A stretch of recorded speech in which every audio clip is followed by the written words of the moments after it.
Welcome everyone to today's redevelopment agency meeting. Today is a day in a month in the year 2020. So I can't remember what day, but it's a day. And we're going to get going on our meeting. I'm hoping SLC TV is good to go. If not, somebody give me a thumbs down, but it looks like we're good right now. Um, as everyone is acutely aware, we are continuing to conduct our meetings virtually, as even though the city and the state are starting to slowly open up and we're able to get out a little bit more. It is in the interest of the safety and health for both our residents and people who want to participate, our staff, and our board members, that we continue to do these meetings virtually. So we're here and we're doing it again. Yay. And we want, again, to make sure everybody knows that we are listening. We do want to have participation, even if it's in this strange new world of ours. But that we are doing this out of everyone's health and safety. And as always, our residents and our staff, the people we care about and work with, are in our hearts and minds constantly. So, with that being said, I also want to make sure everyone is aware that even though it's virtual, democracy does not stop. We do continue the city's business, very important business, especially in these times. And our RDA continues to work incredibly hard to make sure that we are moving our projects forward and doing the best possible thing we can for our city. In our agenda, our first item of business is general comments to the board. I want to remind everyone that public written comments can be submitted to the RDA offices at PO Box 145455 in Salt Lake City, Utah 84114. You please feel free to comment the RDA with any concerns, questions, comments that you might have. We do take them very seriously. If we do have any participants at this time to provide general comments to the board, I'm just going to briefly go over our process. Our great staff member, Bobby, will be taking any callers and will identify the caller and let you know when your 2 minutes has started. Every commenter will get 2 minutes to speak about to the board on anything general. Pretty much anything you want to say to us, you can. However, I would ask that you be kind and gracious and respectful, as that is the kind of meeting we all want to be able to participate in and attend. And this allows us to listen closely to you and allows other people who are listening to be able to listen closely to your comments. If I'm trying to think if there's anything else that needs to be said.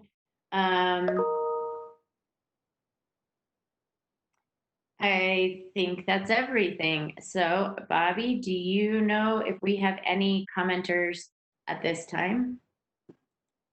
We do not at the moment, Madam Board Chair. All right, great.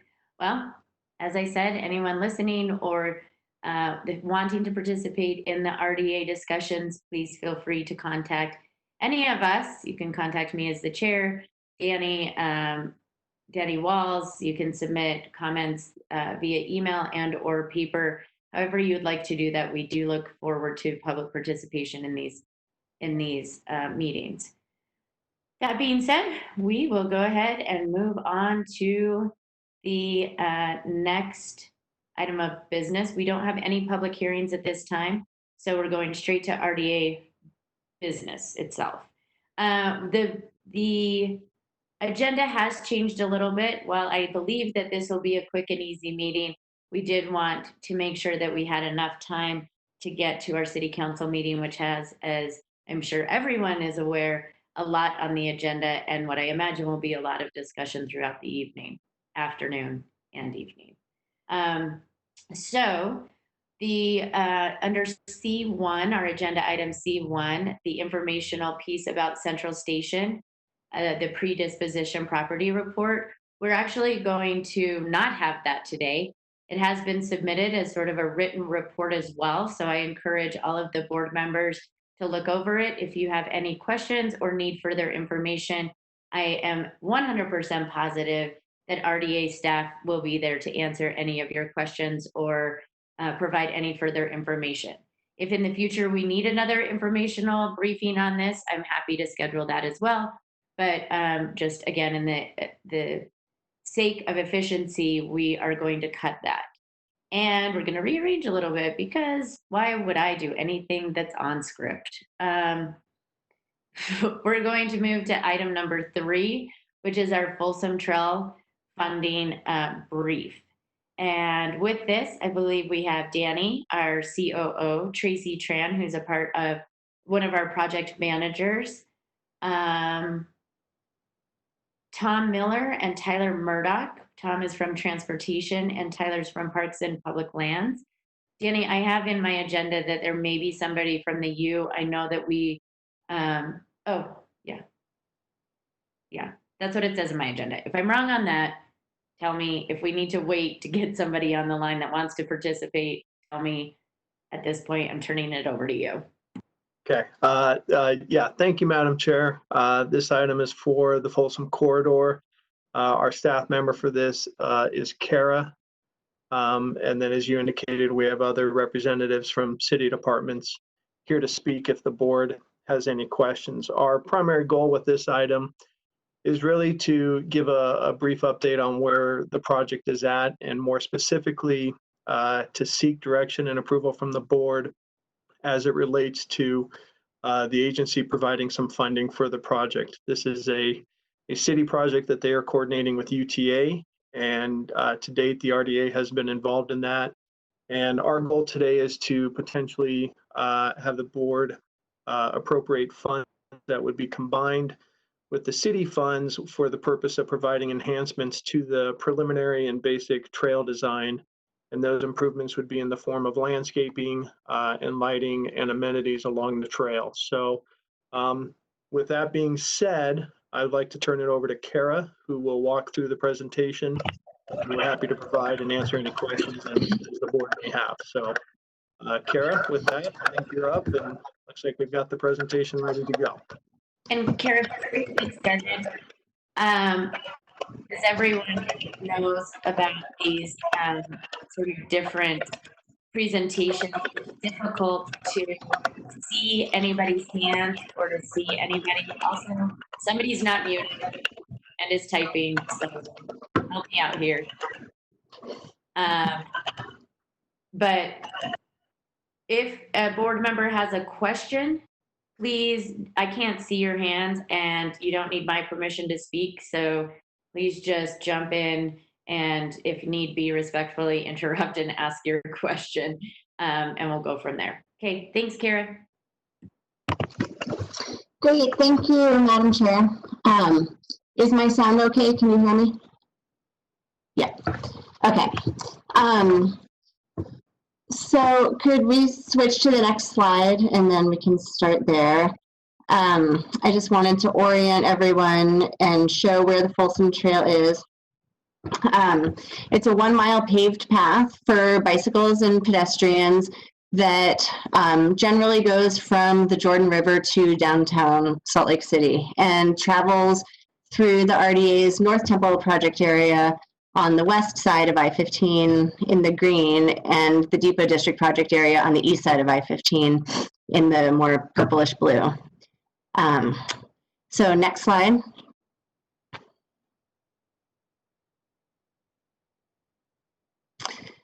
The initial funding for the trail totaled about $2.4 million and came from a federal Tiger grant, which is for first and last mile active transportation connections to transit, and a city match.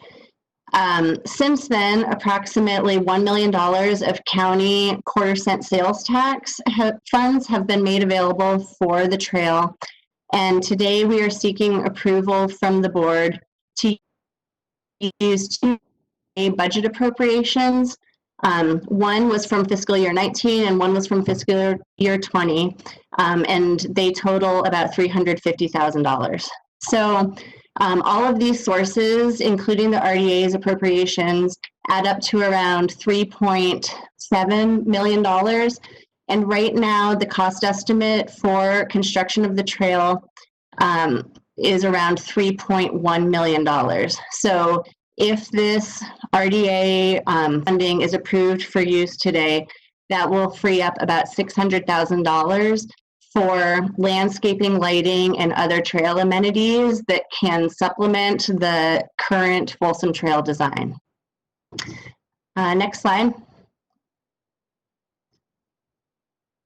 So over the past year, the RDA met with stakeholders and various groups to talk about priorities for the fiscal year 20 budget appropriation for a North Temple catalytic project. And these are some of the ideas that came out of those discussions and were prioritized by the groups. And I just wanted to point out the second bullet, improving Folsom Corridor was a high priority for each of the groups that we spoke with. And then if we can go to the next slide. The city recently conducted an online survey to identify priorities for landscaping and lighting, knowing that we would have some funding, possibly just because of the quarter-cent sales tax, but maybe also with the RDA appropriations.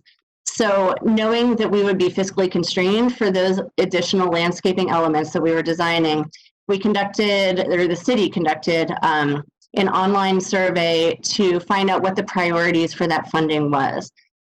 We had over 1,000 people respond to the survey. And if we can go to the next slide, we can just show that the results showed that people preferred a scenario with overhead lighting at the intersections and bollards along the trail, and that people wanted to see seating areas with furnishings, landscaping with native plants and gravel, and decorative accents along the trail. So at this point, the consultant is ready to finalize their design and add the landscape design to the project. And as soon as they know the budget for the landscaping, they will be able to understand what can be added to the project for that. And then just finally, the construction of the trail is scheduled to begin this year. So that's all I have, if there are any questions.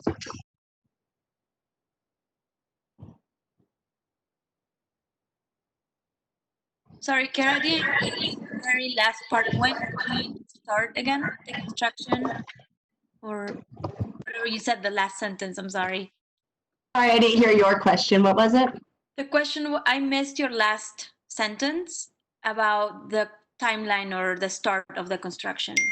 Okay, sorry. Construction is scheduled to begin at the end, or this year, in the fall of this year, and it will be complete next year by the end of the year. Right, thank you.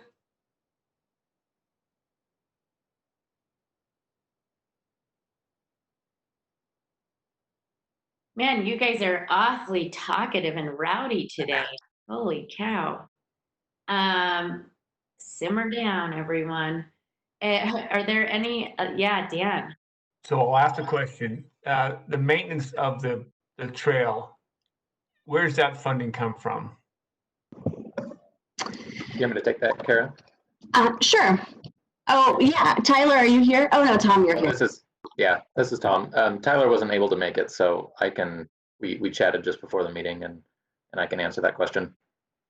The public lands divisions, parks, urban forestry, and trails and natural lands will likely be the entity that maintains the trail after it is built.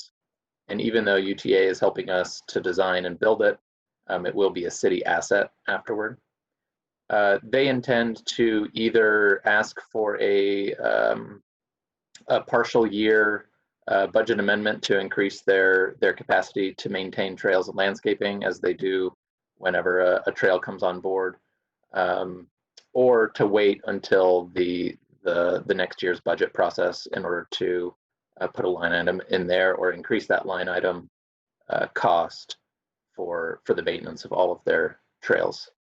So I guess that was the long answer. The short answer is that it would come from the general fund through public lands division's maintenance request as part of their normal budget request or budget amendment.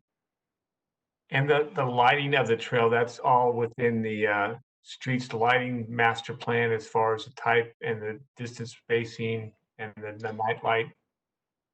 That's correct. Yeah, we will at the intersections themselves is where the overhead lights will be, and so those will not only reflect the conditions at those intersections, 10th West, 9th West, 8th West, and 6th West, but it will also include the type of lighting that we would like along the trail. What we heard from the survey, those 1,000 responses, was that lighting was really important for people. It was one of the top priorities, regardless of what they chose for the landscaping and the decorative elements. But they didn't want it to be so bright that it was this very sterile, bright environment that that scared off animals from the Jordan River Trail and bird life. And so they chose that sort of middle of the road option that was safe enough for personal safety, but didn't contribute to light pollution. And last question is this asphalt or is it a gravel trail? I didn't catch that part. It's a concrete trail, actually. Concrete tends to have a higher upfront cost and a much lower maintenance cost in the future. So we do anticipate that most of our public lands maintenance will be on the landscaping and the lighting and not on repaving the trail. Great. Thank you. Thank you, Dan. Welcome. Jen, Bruno, you popped in for a minute and then popped out. Did you want to add something to that before we get to Andrew? I was just gonna pop in if there was any questions about the general fund budget, but I think Tom covered it. So unless there's other questions from other council. Before I get to you, Andrew, a follow-up question is, do we have a rough estimate of what those maintenance costs would look like in the future? I mean, certainly they're going to increase as inflation, all of that, but kind of any sort of general estimate about what we'd anticipate spending yearly on maintenance for that trail? We don't yet, because the design of the landscaping has not yet been reviewed by the city. It will be available on Friday, and at that point, the public lands staff, both the project managers and the maintenance staff, will do several site visits of the corridor to determine what their future maintenance costs will be. Andrew? Thanks, Madam Chair. That was the question I had to ask. Second question I have is a little outside the current scope of what you need today from us. In order for the trail to be finished from 10th West to the actual river and the Fisher Mansion, it looks like there still needs to be property acquired. Do we have a sense of cost, scope of how much property we're talking about, and how realistic that is in the short term? Kara, do you want me to take that one? Is that okay? Yeah, I think that would help if you can. Thanks. Yeah. As of about 2 or 3 months ago, the plan was to continue the trail between 10th West and the river, and to have that obvious connection that is one of the main purposes of the Folsom Trail. After discussing it with Union Pacific Railroad, who owns most of that property, that sort of empty property north of the Dominion Energy property, they gave us a negative response to our request for an easement through their property, citing the fact that they would like to reserve the 50 feet north and south of their rail for potential future expansion and do not want to allow any easements through there. When we asked about property acquisition, they said roughly the same thing, that they wanted to hold on to the property in case of expansion. When we asked Dominion Energy, who we've worked with before on the Jordan River Bridge between North Temple and 200 South, they were amenable to it, and we investigated several options to go through their property, but eventually figured out that it was well and above what we would deem cost prohibitive and not feasible to go through their property. So at this time, our short-term options are continue to work with Union Pacific, I think at perhaps a more political level, if I can say that, and less at the staff level, because it seems as though through their current procedures, we've sort of hit a dead end. So essentially, they're both asking Dominion and Union Pacific, well, Dominion's asking too much for their property for us to pay, and Union Pacific's just saying no. Dominion hasn't actually quoted us a price. It's more on the technical feasibility of moving a lot of their underground equipment and accesses that would deem it infeasible, even if we had all the money that I could imagine for this trail. Union Pacific has basically said no. Because they want to reserve the right for expansion based on upgrades they believe might happen in the future due to the Northwest Quadrant. I know that might be outside the scope of what you can say. They didn't cite any specific reasons. They just wanted to reserve it for future expansion. We did design the trail up to a certain level, up to 30% design between 10th West and the river, just in case. But because those discussions stalled, we did not move it beyond that. That preliminary design did keep the trail outside of their 25-foot envelope that they typically require, so that people don't have access to the rails and all of that for obvious safety reasons. Sure. This is for the board, I guess, at this point. I understand it's private property and we want to work with them in a positive way, put it that way. But it's going to piss me off if they're just going to say no based on expansion in the Northwest Quadrant and not give back to the community here.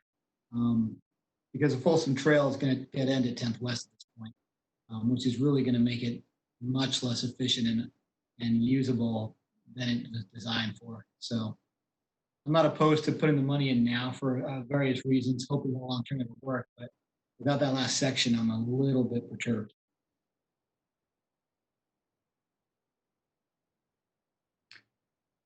Understandable, Andrew. And I do just want, as Kara mentioned, that the money that is being asked for was sort of already earmarked for this project. It's more of just a release of the money so that it can be used. We kind of put it in its little piggy bank, and now they want to get out of the piggy bank. So if there are no other questions or comments, I would be looking for a straw poll on this matter, if anyone's interested. Madam Chair, I guess I could make a straw poll that we move forward with the suggested funding sources. Great. I have a straw poll by Board Member Rogers. And any questions or discussion about that straw poll? In that case, Board Member Johnston. Yes. Board Member Valdemoros. Yes. Board Member Dugan. Yes. Board Member Mono. Yes. Board Member Rogers. Yes. And I am a yes, so go and make a trail. Our next item of business is the university. It's an informational discussion on Research Park Master Plan with the University of Utah. Let's see, it looks like I have Danny and Jonathan Bates and Andrew King, and then I have Kara as the project manager, but I don't know if we mixed those up or if Kara is. This will be Tracy. This is Tracy. Okay, sorry. that was on me. So I will turn it over to y'all. Great. I'll turn it right over to Tracy, who's been working with the University of Utah on their team as they do this master plan for Research Park, and she can tee it up for us. So Tracy, take it away. Oh, sorry, can you hear me? So I'm just gonna okay, so I'm just gonna get a quick intro and then turn it over to the U. But the University of Utah has been engaged in a Research Park master plan process since early 2019 and are currently in the process of finalizing the components of that master plan with hopes of formally adopting it this fall.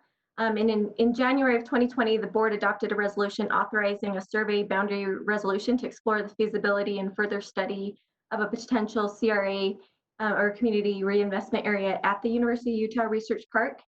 So we have representatives from the U today to provide a briefing on the University of Utah Research Park Master Plan, So I'll just turn it over now to Jonathan Bates and Andrew King.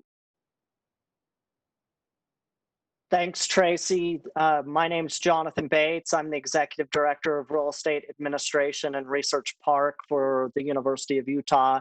And as Tracy mentioned, I'm joined by my colleague, Andrew King, who's the Associate Director for Campus Planning. I'd like to first offer some thanks to city staff who's invested time through several meetings over the last 12 to 15 months to work collaboratively with us on this planning process, specifically Danny and Tracy at the RDA, Ben and Peter at Economic Development, Jonathan and Julianne at Transportation, and Nick and his team at Planning. If we can move to the next slide, please. At this point in the presentation, I'd like to provide some context by quickly going through some historical points about Research Park. Research Park was established in 1968 through a land grant from the federal government, which required the state to set aside some land for an addition to Pioneer Monument State Park. It also required the university to establish a state arboretum, which is known as Red Butte Garden. And it also set aside land for academic expansion, including the Research Park. The Utah State Legislature further supported the concept of a research park through Utah Code 53B, Chapter 17, Part 5, where it says that it's in the public interest of the state, its citizens, and commerce, and it allowed the establishment of the nonprofit University of Utah Research Foundation to administer the research park. The Regents of Higher Education further clarified their support of the research park through their policy R491, specifically stating that research parks, because the University of Utah's is one of two, there's also another research park up in Logan with Utah State University. But research parks are master planned property and buildings designed primarily to attract and promote the economic growth and development of Utah by encouraging interaction of Utah's research universities with and the resulting transfer of university research and technology to the private sector for the creation of jobs and increase of state revenues. Salt Lake City also shared the vision for this research park 50 years ago by investing in infrastructure, specifically roadways, storm, water infrastructure, and sewer infrastructure. And we're excited about the opportunity to further collaborate with the city through the establishment of a potential CRA. Next slide, please. So the master planning process was started in April 2019 with what we called the Phase 1 vision. It assisted in establishing these guiding principles with a big focus on equity and resiliency, both in space, land use, but also in infrastructure such as transit, with a goal of establishing a mixed-use environment that continues to foster the dynamic ecosystem that Research Park represents. Next slide, please.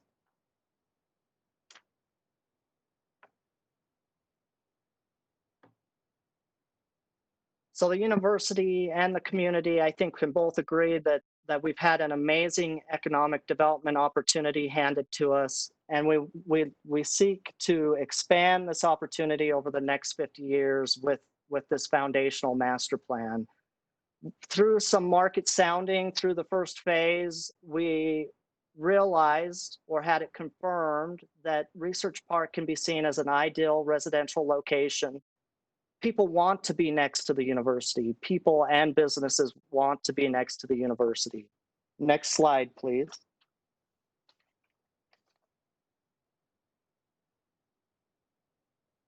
This slide represents an image of Research Park today, where you can see that there's a large percentage of land use taken up by surface parking lots, which are the dark gray color. The slide on the right is a conceptual image of what could the future look like in 50 years. And it's important to point out that the primary opportunity for additional development is the elimination of those surface parking lots. Next slide, please. We also are focusing through the master planning process at looking at a mix of land uses. Presently, there's a high level of office and lab, but we're exploring the potential for inserting residential opportunities, increasing the level of retail, exploring the potential for additional hotel, and also exploring the opportunity for a civic and community center, really a front door opportunity to the park that we're calling the Convergence Hall, and we'll talk about a little bit later. We're also acknowledging and working aggressively to deal with transit improvements and looking at revolutionizing how we approach parking. And you'll see that in this slide, it's representing 4 community-based or community-focused parking garages. Next slide, please. Our current place in the master plan is focusing on catalyst projects and development opportunities over the next, and focusing on or looking at phased opportunities for further development and infrastructure improvements. For the first 5 or the next 5 years, we're focused on the Wakara and Colorado, or the Wakara and Chipeta Way intersection, looking at implementation of an innovation storefront, improving the Colorado Road, as well as exploring the opportunity to daylight a spring that currently enters the stormwater system at Colorado. We're also working with the ground lessee on a potential mixed-use redevelopment of the 375 and 391 Chipeta Way properties, and the implementation of our potential first mobility hub in Research Park. Next slide, please. Phase 2, looking at years 5 through 10, you can see that we're taking a very aggressive approach to improving transit accessibility in Research Park. We're exploring the Airpin connector, which resides directly west of the existing Marriott Hotel and would provide better continuity between Research Park, main campus, and the Health Sciences campus. The campus circuit and mobility hubs are being strengthened and improved. We're starting to implement more aggressively what's called the social spine, which is a area of Research Park focused on pedestrian traffic with a higher density of office, lab, and retail opportunities. We're also looking at implementing the green spine, which is an open space amenity connecting the riparian corridor in Red Butte Creek with the existing open space amenities of Matheson Preserve, and this is the Play State Park. And we're exploring the potential for creating bus rapid transit access off of Foothill into the core of Research Park and across the Airpin connector. You'll also see that we've begun the redevelopment of the East Student Housing apartment complex into an East Village with mixed uses. Next slide, please. The next phase, for years 10 through 20, we've had some great conversations with WFRC, UDOT, UTA, and others about long-term high-capacity transit improvements. No commitments as of yet, but we are committed to protecting right-of-way in our master planning process to ensure that we have the flexibility to embrace this potential in the long term. You also can see that we're further expanding the Green Spine Park and connections to Matheson Preserve, and this is the place. Next slide, please. Again, we are inspired by our environment. We really see ecology and sustainability as our calling card. Next slide.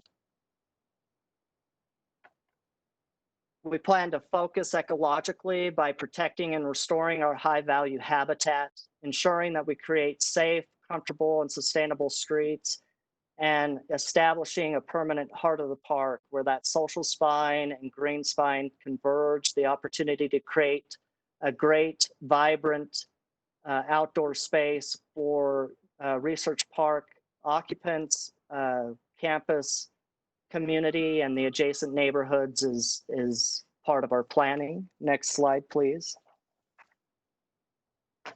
We also acknowledge that Research Park is a cornerstone and anchor to the innovation ecosystem for the state of Utah and Salt Lake City.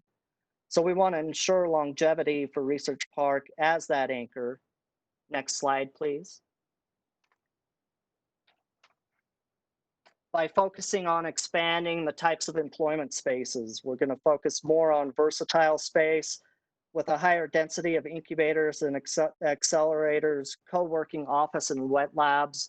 Our focus is really providing space for those startup and accelerating growing companies, and less so on big box anchor tenants like Myriad, BioFire, and others. We also are, again, exploring inserting housing into the development concept and pushing forward with creating that innovation hub, the innovation storefront with an existing building, and then long-term expanding that into a new project that we're calling the Convergence Hall. Next slide, please. We're also focused on embracing the One U, One Community vision. Next slide. And we're focused on giving back to the community, connecting residents with jobs, providing specialized workforce development and opportunities for trainings and job fairs, access to everyday needs such as dining, daycare, fitness, and other retail amenities, and ensuring that we're delivering safe, activated, accessible public spaces. Next slide. Again, a big focus during our master planning process has been on transit improvements. We see Research Park as having huge potential for a transit-oriented community, and in the long term see the potential for a transit hub for the region. We're also working hard to incentivize our population in Research Park through the implementation of a transportation management association. As we see all of these things helping to mitigate the impacts of further development on Foothill and other traffic issues. Next slide, please. In line with that, we want to revolutionize campus mobility and community parking. Again, I referenced before that we're focusing on implementing strategic mobility hubs. We're also focused on a Park Once strategy supported by an engaged transportation management association and community parking solutions. We're focused on prioritizing streets to create a more equitable approach to all forms of transportation. And then we're doing our best to plan for future big transit improvements. Next slide, please. That's the end of our presentation. There's a link at the bottom of the screen that's to the website where we provide updates to this master planning and visioning process. And I am available for any questions.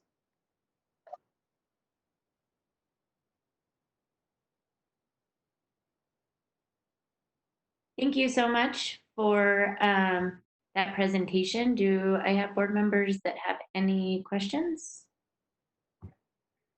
Mr. Wharton, and then Mr. John.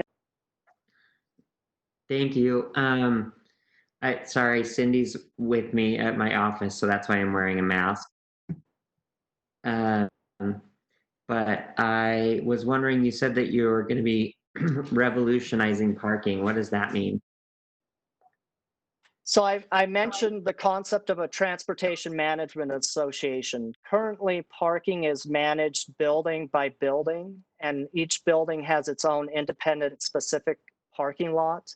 We'd like to migrate to more of a community-based parking solution where we strategically place parking garages that support the entire park population. The Transportation Management Association is also working on programming and policies such as a pay-to-park model.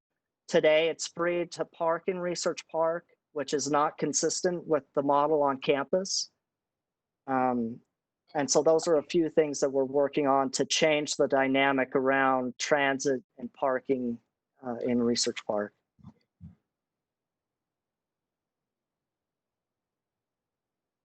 Andrew? Thank you, Madam Chair. I'm going to give y'all credit for this plan, Mr. Bates. It's really well done. I have to admit, I sort of it's daybreak if daybreak had jobs and employers kind of thing.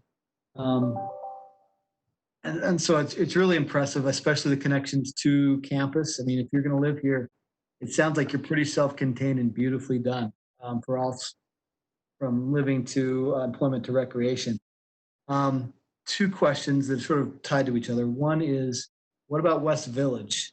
And it's tied into my second question because my question is, how does this interact with the rest of the area? Because you still have Foothill, which seems to be a huge demarcation line, even in this planning process, and East Sunnyside. So if you can give me a sense of West Village, number one, that seems to be cut off from this is U property, and then how this would interact with the rest of the area versus just go north-south into the university area proper. Great question. So we are very concerned with creating more perforations and connections to the adjacent neighborhoods, specifically to the West Village. We are in a planning process as an institution on how we plan to redevelop that site. Andrew, are you available to provide a little more context on what we're thinking with the West Village and how we might increase the connections to the broader research park? Yeah, absolutely. So the West Village, as everyone's familiar with, at the corner of Sunnyside and Foothill Drive, this is where most of our family housing is on campus. We are in kind of the final 8 years of the viability of this village. And as a matter of fact, the first two complexes are coming down this fall. Our 400 and our 500 court complexes are coming down this fall. We are working closely with Jonathan and the Research Park Master Plan effort to make sure that these two sites work cohesively together. One of those elements that we've already started socializing with Salt Lake City, with UDOT, is a concept of some sort of mid-block connection that will connect Research Park, the Research Park land, to the West Village land in a meaningful way for pedestrians and bikes. We don't know whether that's going to be a bridge or a tunnel, but it will be some sort of dedicated pathway for those types of mobility that will connect those two. We're also talking with the VA and other partners about enhancing the connectivity within the West Village so that it, again, is more broken up, more consistent with what we see around campus and in Research Park. We want to take Wakara Way and extend that all the way into the West Village to further connect those two sites from a vehicular perspective, but also it will allow us to have a lot more flexibility in programming for our shuttle and our transportation, our mass transit options. So this is kind of the tip of the iceberg. We're going through kind of an in-house master plan effort right now to find out what is the most suitable, highest and best use for that site. We do plan on rebuilding all of our family housing, including our graduate housing, which is roughly 950 beds, right around there, 1,000 beds. All of that will be focused in our West Village area in a more dense fashion. So we'll have a lot more available land to repurpose for something else associated with Research Park or the rest of campus. A lot going on in this area. Does that answer your question? Yeah, thank you very much. I was, like I said, as a standalone kind of neighborhood, phenomenal. And outside of the one bus coming from the south, that I think is probably the number 9 or the 21, I can't recall. It just didn't seem like there's a whole lot portraying south or west in this design outside of even West Village. So that was my concern about having a beautiful place that's really cut off from the rest of the city. Yeah. So Andrew, you bring up a great point. We acknowledge, and it's been challenging to think about how we can make Foothill a more inviting, pedestrian friendly thoroughfare. I think we all feel that all along the entire Foothill corridor, but along that Sunnyside boundary with Research Park, we very much want to create a very nice transition between the single family neighborhoods on the south side of Sunnyside and what we see as a mixed use village entering into Research Park from Arapeen.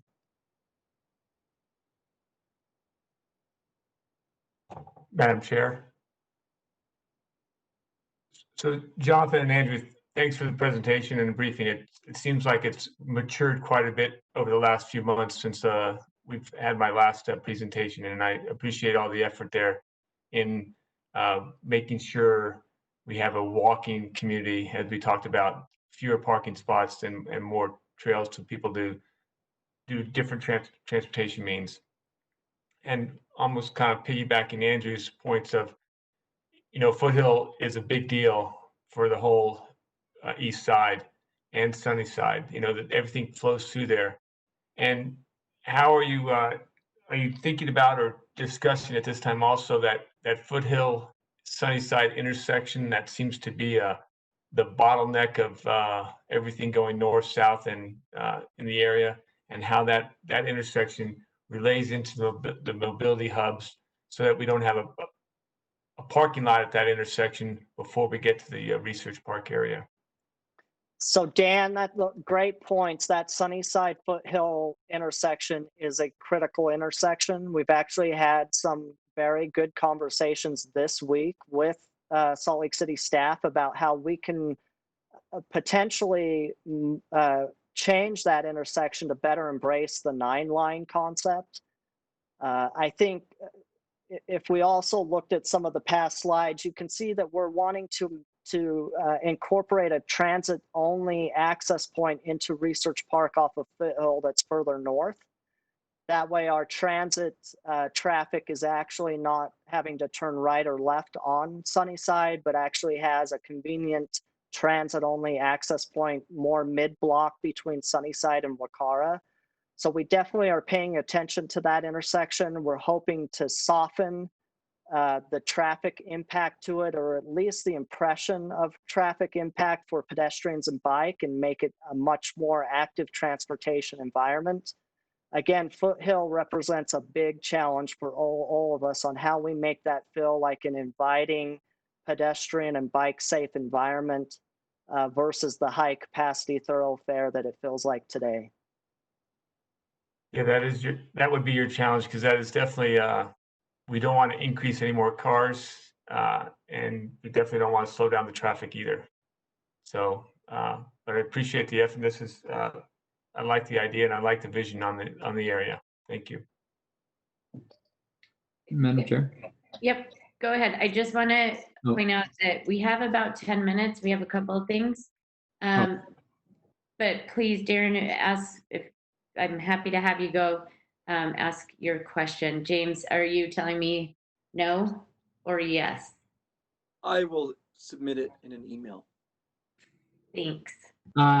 My question's, I think, fairly quick. First of all, I think it's a great presentation. Research Park is one of the most underutilized development opportunities in the city, so I'm really glad that you're looking at this.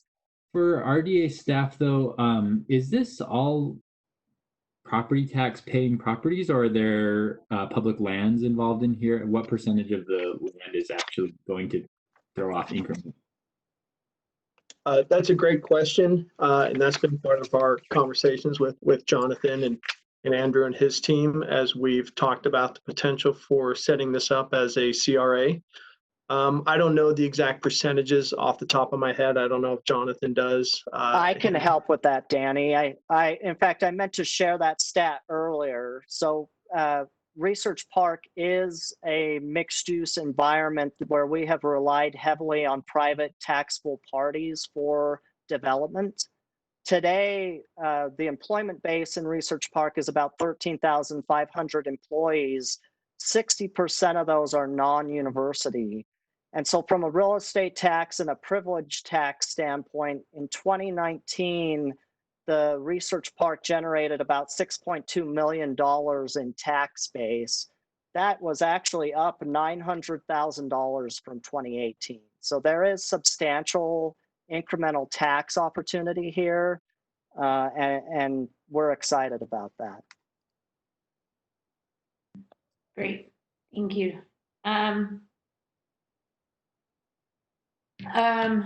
So Jonathan and Andrew, thank you so much for your presentation. I know you've been working closely with RDA staff, and I appreciate that. I'm sure that we'll have another briefing again in the future to after we talk about some proposals that I imagine are being talked about.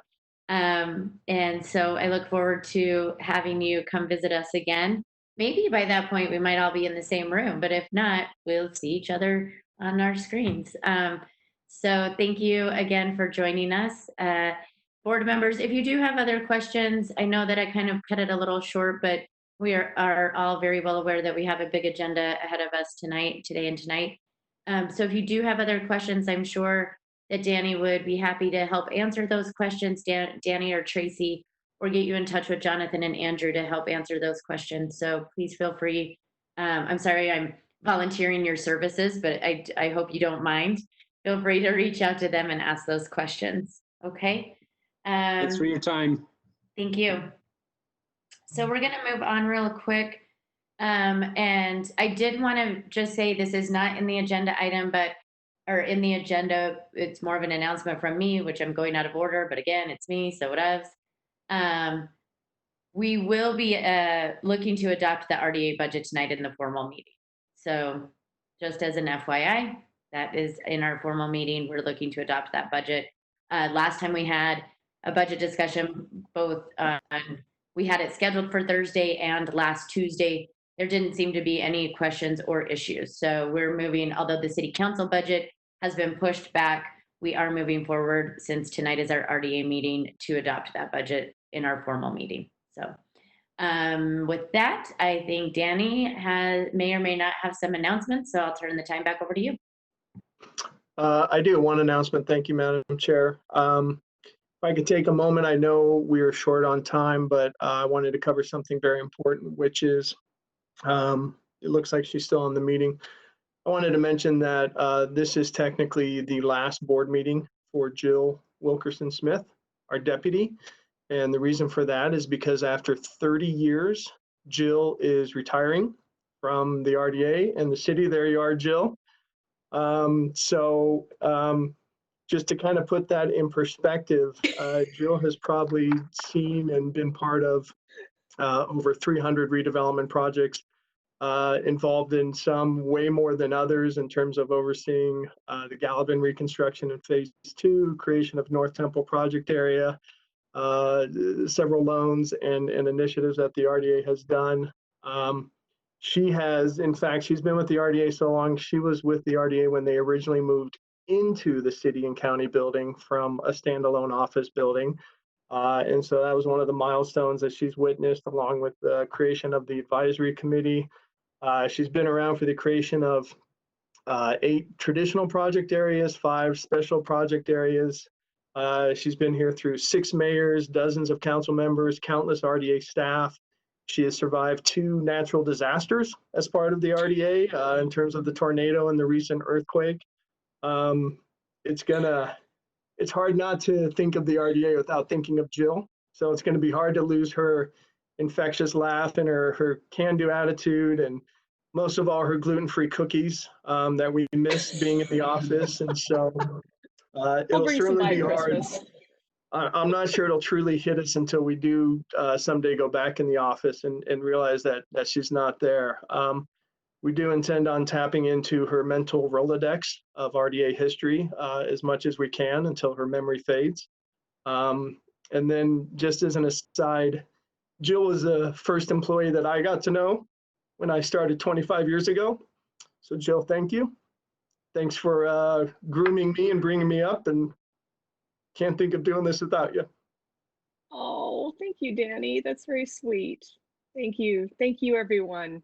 It's been a great ride. I appreciate all the work that you all do. It's been great to watch everybody kind of grow up through this process, including Danny, who I've known forever. You're like a little brother to me. And a real honor to work with all of you and everybody who's served on the council, everybody who's worked in the city. I mean, what an amazing privilege you have to work with such wonderful people. And I will really miss you guys. And but as Danny said, if you have any questions, I mean, I'm going to give you my contact information. You're more than happy to contact me anytime until my brain fades, which might be less than a month.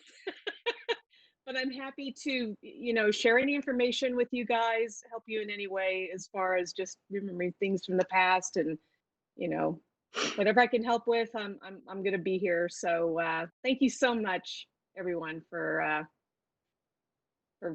being there and doing such a great job for the city. And Jill, I just want to say I may not have had as much time as Danny working with you, but I really have appreciated working with you as chairperson over the last couple of years with the RDA. And it's true, your laugh makes me remember to laugh when I storm down into the offices to complain about something. So thank you for that, and for always having a positive outlook when it doesn't seem like there is a light at the end of the tunnel or any sort of rainbow to look at. You do very much have a positive way of looking at things, and I appreciate that. Thank you so much for your service over the last 30 years, and I truly hope that you get to enjoy this pandemic wanes and you get to enjoy retirement. So thank you. Mayor Mendenhall, did you want to say anything? Thank you for joining us, by the way, but I'm happy to turn it over for a few minutes to you if you'd like, Mayor. Well, I won't take a few minutes because I know you're short on time, but Jill is like a stone in the foundation of City Hall. And Jill, I don't know if you're going to get a chance to go carve your name somewhere in the clock tower or something, but in the middle of the night, sure. whether or not you've made your mark, you figuratively have made a serious and a wonderful mark on Salt Lake City and our development history and our redevelopment history. So thank you for teaching all of us as a former RDA board member and in a different role now. You've been teaching dozens and dozens of council members over the year, or RDA board members, and not dozens yet of mayors. I don't know, how many mayors have you been through, Jill? I started with Palmer to Six Paulus. mayors. Thank Great. you, Half a Anna. dozen. That's very sweet. Well, enjoy. I wish you the best, and I hope you can enjoy the time off and the sunshine and ride your bike a lot. Thank you. And thanks, everybody. I feel like I'm going out on a really high note. You've got the best staff you can have, amazing staff, and all of you are amazing and have so much passion for what we do. And I can't think of a better way to go out. So I really appreciate everything you do. And thank you so much, Aaron, for leading the city. Exciting to see, and all of you. Yeah, thanks for all that you do. It means a lot to me and to everybody on staff. We're very grateful to have you. Excuse me, getting emotional. Thank you. Well, now go to your council meeting. thank you, Jill. Thank you, Danny. That's the last thing on our agenda. So we will adjourn as the RDA. Are we staying in this meeting for council? Do we have another meeting invite? We have another meeting invite. So if everybody will just take 5 minutes and then meet over there, I'm going to start right at 3:10. So thanks.